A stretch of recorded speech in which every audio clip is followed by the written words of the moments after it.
Uy, si Josh ito! Sa loob ng maraming taon, kumalat ang mga tsismis tungkol sa isang misteryosang eroplano na lumilipad sa mga lihim na pasilidad ng militar. Pero ngayon, ang F-47 ay hindi na lang isang multo. Ito na ang kinabukasan ng paghahari sa himpapawid.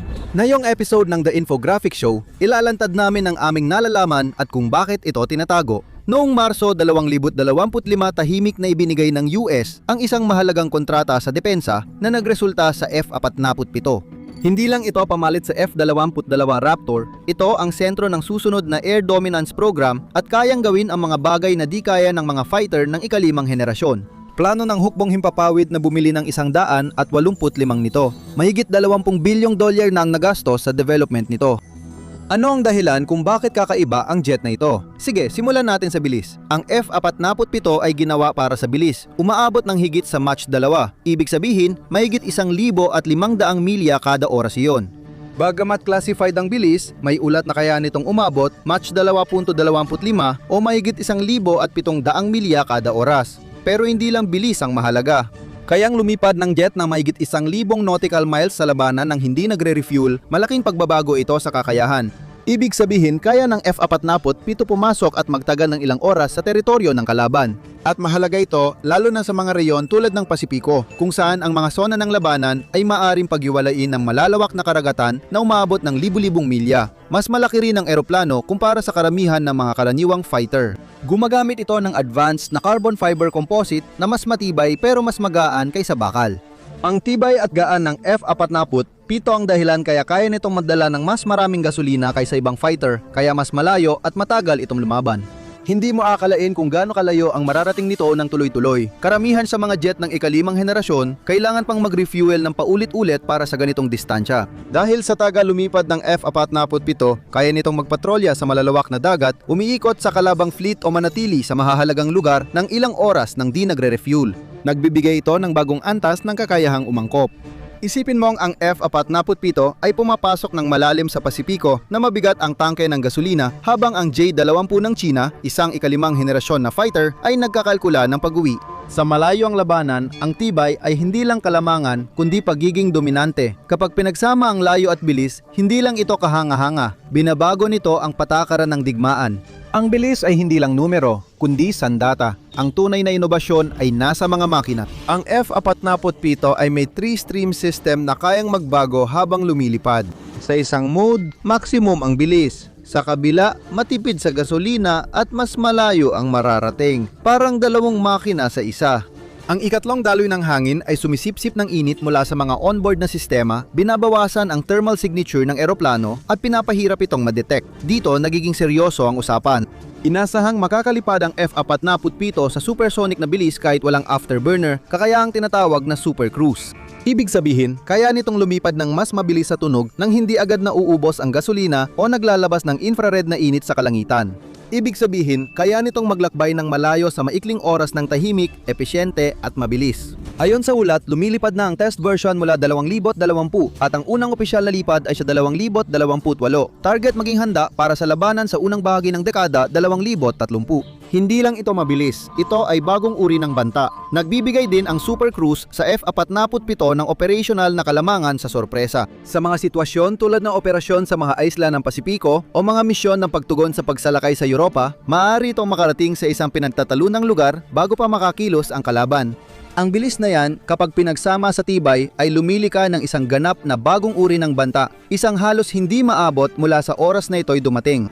Ang pagiging hindi nakikita ay para sa kaligtasan. Binago ng F-47 stealth ang paraan ng pakikipaglaban bago pa man magsimula ang putukan. Ginawa ito para makaligtas sa mga lugar na hindi kayang lapitan ng ibang fighter. Iniwan ito ang lumang dogfighting, pinili ang range at stealth, at kayang maghintay sa ibabaw ng target hanggang sa tamang oras ng pag-atake. Parang video game ang cockpit, may malaking screen na nagpapakita ng lahat sa daan-daang milya. Ang onboard computer agad nagdedesisyon kaya makakapokus ang piloto sa misyon. Mas matibay ang eroplano kaysa sa iba, kaya ng fuselage nito ang likong wawasak sa ordinaryong fighter. Habang nangyayari ito, tuloy ang pagkalkula at pag-aayos ng onboard computer sa bawat galaw para eksakto ang lipad. Sa madaling salita, ito ang pinaka-advanced na makinang panglipad. Isinusugal ng US military ang lahat sa F-47 para kontrolin ang himpapawid sa susunod na 50 taon. Ang eroplano ay hindi lang sandata, kundi pahayag din. Lahat ng tornilyo, code at sistema ay dinisenyo para siguraduhin na ang himpapawid ay manatiling. Isang lugar kung saan nangingibabaw ang kapangyarihan at walang katulad na stealth technology ng Amerika. Tinatawag ito ng militar na stealth. Bukod pa rito, ang F-47 ay pinahiran ng advanced na materyales na hindi lang sumisipsip ng radar para lumiit ang radar cross-section. Ang jet ay may mababang infrared signature kaya halos di kita sa heat-seeking sensors. Pinahiran din ng espesyal na metal ang cockpit glass para manatiling tago. Walang matutulis na gilid na magbabalik ng radar sa lupa. Bawat linya at kurba ay dinisenyo para hindi makita ng kalabang radar. Blanko pa rin ang screen, walang beep, tuldok o babala. Mas maliit ang signature ng F-47 kaysa F-22 na mas maliit pa sa marmol. Kahit pinakamagagaling na radar system, hirap makalok sa bagay na ganun kaliit mula malayo. Kahit tuloy-tuloy mag-scan ang radar ng kalaban, wala itong makikita. Ang ibang jet ay nakikita bilang blip o echo, pero ang F-47 sa katunayan parang hindi umiiral. Hindi lang ito simpleng panlilin lang. Ito ay malaking pagbabago sa pagiging hindi nakikita sa himpapawid. At hindi lang tungkol sa stealth, kaya nitong makita ang lahat. Madalas, ang init ang nagbubunyag pero natugunan na ito ng F-47. Pinapapalamig ng high-tech na sistema ang exhaust ng makina bago lumabas sa nozzle, kaya mas maliit ang init nito kumpara sa F-22. May signal jammer din itong kayang guluhin ang signal ng kalaban. Kapag hinanap ng radar, magpapadala ang jet ng maling signal para magmuhang nasa ibang lugar. Sa armas, inuuna ang stealth. May balita na ang F-47 ay kayang magdala ng hanggang 12 air-to-air missiles sa internal weapons bay na mahalagang manatili sa loob. Madaling makita ng radar ang missile kapag isinabit sa pakpak. Ang onboard computer ang nagpoproseso ng datos mula sa sensors, kaya may 360 degree na kamalayan ang jet sa loob ng daan-daang milya. Kaya nitong subaybayan ang maraming target nang sabay-sabay nang hindi natutuklasan ang posisyon nito. Ito ang bangungot ng defense system. Hindi mo malalabanan ang hindi mo nakikita.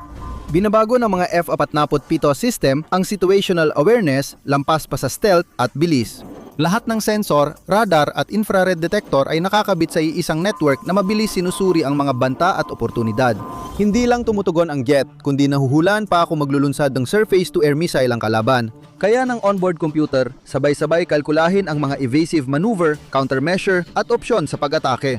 Ang impormasyong ito ay naipapadala sa wala pang 1 segundo pero ilang minuto bago maproseso ng tao. Dahil halos di ito makita at napakabilis, isipin mo kung ano ang dala nito. Hindi lang siya fighter, kundi isang one-man army. Ang pangunahing sandata niya sa air fighting ay AIM-260 missile. Abot ng 120 milya ang mga missile na ito at 5 beses mas mabilis sa tunog, kaya halos walang oras ang kalabang piloto para makareact kapag nailunsad na. Mahirap subaybayan ng modernong air defense ang ganitong kabilis na target, lalo na kung mula sa eroplano na di makita ng radar. Ang F-47 ay may long-range precision missile na tumatama sa high-value target, bunker, command center o armor kahit lampas sa depensa ng kalaban. Isipin mo ang jet na kayang sabay-sabay neutralisahin ang radar, artillery at mobile missile launcher na magkakalayo ng daan-daang milya nang hindi alam ng kalaban kung saan galing ang atake. Nagpapalipad din ito ng mga hypersonic gliding munition na dinisenyo para makaiwas sa pagharang at makarating agad sa kanilang target sa loob lamang ng ilang segundo. Sinusuri ng computer ang datos para makalkula ang bawat putok ng halos perpektong tama. Bawat putok ay inaasahan na agad ang mga tugon na nagdudulot ng sunod-sunod na epekto bago makakilos ang kalaban. Hindi lang yon. Bagamat hindi pa kumpirmado, maaaring magkaroon ang F-47 ng isang directed energy laser system. Kaya nitong harangin ang mga paparating na misil habang nasa ere o kaya'y i-disable ang mga sensor ng kalaban sa loob ng isang kisap mata. Kinukuha nito ang lakas mula sa mga makina na nagbibigay ng mas mataas na electrical output kaysa sa anumang fighter sa kasaysayan. Kaya ng lasers na ito na gawing kontrolado ang battlefield, hindi lang depensa ang gamit. Nasusunog ang radar dish, nabulag ang kamera at nagiging abo ang bala bago tumama sa target. Kayang gawing inutil ng F-47 ang mahigpit na binabantayang paliparan nang hindi gumagamit ng tradisyonal na bala. Maaari rin itong lumipad ng mas malayo o magdala ng mas mabigat na armas dahil modular ang internal bay nito. Ang kakayahang magbago-bago na ito ay nangangahulugan na maaring i-configure ang F-47 para sa bawat uri ng misyon, mula sa mabilisang pagharang hanggang sa matinding pag-atake sa likod ng linya ng kalaban. Ang bawat eroplano ay parang custom mission platform na binabago ayon sa layunin. Dahil sa lakas nito, ang F-47 ay isa sa pinakalihim na programa sa kasaysayan. Hindi lang ito eroplano, kundi isang lumilipad na command center. Ang mga sandata ay konektado sa network na nagtuturo sa piloto kung kailan paputok para sa pinakamainam na resulta. Hindi makakalapit ang kalabang jet para makita ito.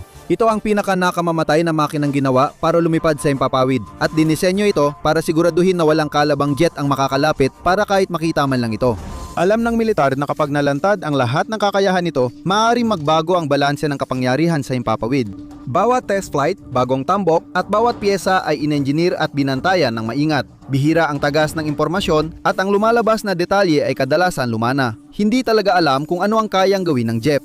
Napatunayan ng F-47 na isa itong solong banta. Ngayon, isipin mo ang isang di mapipigilang kawan. Sa pamamagitan ng mga advanced na sistema, kayang kontrolin ng isang piloto ang isang grupo ng mga wingman drone, lahat ay direktang pinapatakbo ng real-time mula mismo sa cockpit. Ang bawat kilos ng piloto ay pinalalakas ng maraming autonomous na sasakyang panghimpapawid, kaya nagmumukhang eskwadron ng isang jet. Ang mga drone tulad ng Valkyrie ay may sariling sensor at misil. Pwede silang mag-scout sa unahan ng F-47, imapa ang posisyon ng kalaban at tukuyin ang pinakamahinang target bago dumating ang jet. Pwede rin silang maging pain, umaakit ng putok at atensyon ng kalaban o umatake mag-isa sa mga target. Inasikaso ng onboard computer ang koordinasyon, ruta, pagtutok at pagpapalipad ng misil kaya makakapokus ang piloto sa estratehiya, utos at timing. Mas mura ang drone kaysa jet, kaya okay lang sa militar na isakripisyo ito basta manalo sila. Dahil walang pilotong sakay, kaya ng drone gawin ang mga delikadong gawain na hindi kakayanin ng tao. Isang secure na koneksyon ang nagpapadala ng real-time na impormasyon sa F-47 para bigyan ng piloto ng buong pananaw sa labanan. Bawat drone ay nagbibigay ng dagdag na impormasyon at firepower, pinapalakas pa ang F-47.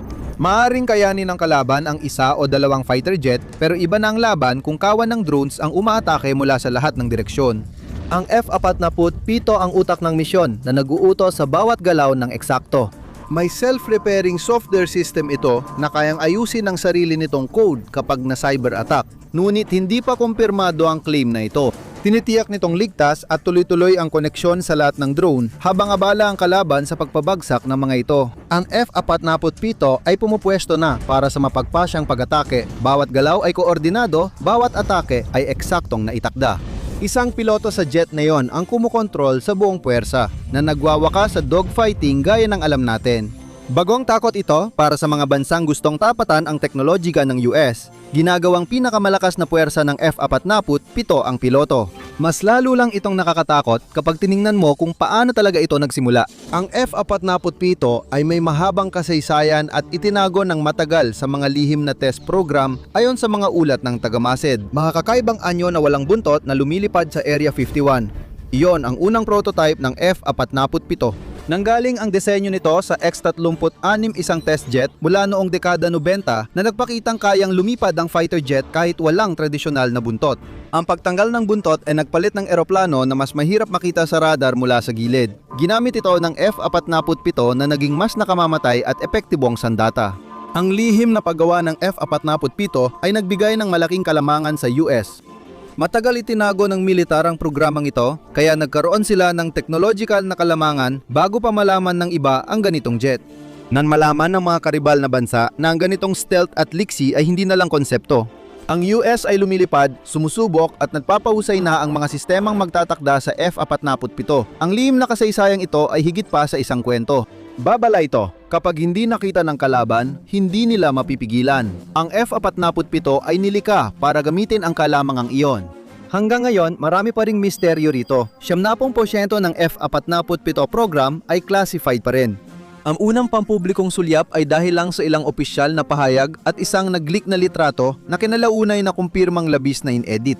Gusto ng militar na malaman ng mundo ang tungkol sa jet pero maingat nilang tinatago kung paano ito gumagana. Ang bawat F-47 ay nagkakahalaga ng 300 hanggang 400 milyong dolyar at ayon sa militar, sulit ito sa bawat sentimo. Ang F-47 ay hindi lang kamangamanghang teknolohiya, kundi pahayag din ng layunin, ipinapakita kung hanggang saan kayang gawin ng militar para kontrolin ang himpapawid. Ipinapakita nito ang hinaharap na posibleng wala ng piloto sa cockpit. Sa ngayon, ito ang pinaka-advanced at misteryosong makinang lumipad. Kaunti lang ang nakakaalam ng katotohanan tungkol sa jet at maigpit nila itong binabantayan. Matagal nang naghintay ang F-47 para sa kanyang pagkakataon, isang tahimik na mandaragit na handang mangibabaw sa himpapawid at baguhin kung ano ang maaari maging labanan sa air. Panurin ang 50 nakakabaliw na katotohanan tungkol sa mga fighter jet na siguradong magugulat ka o i-click ang video na ito.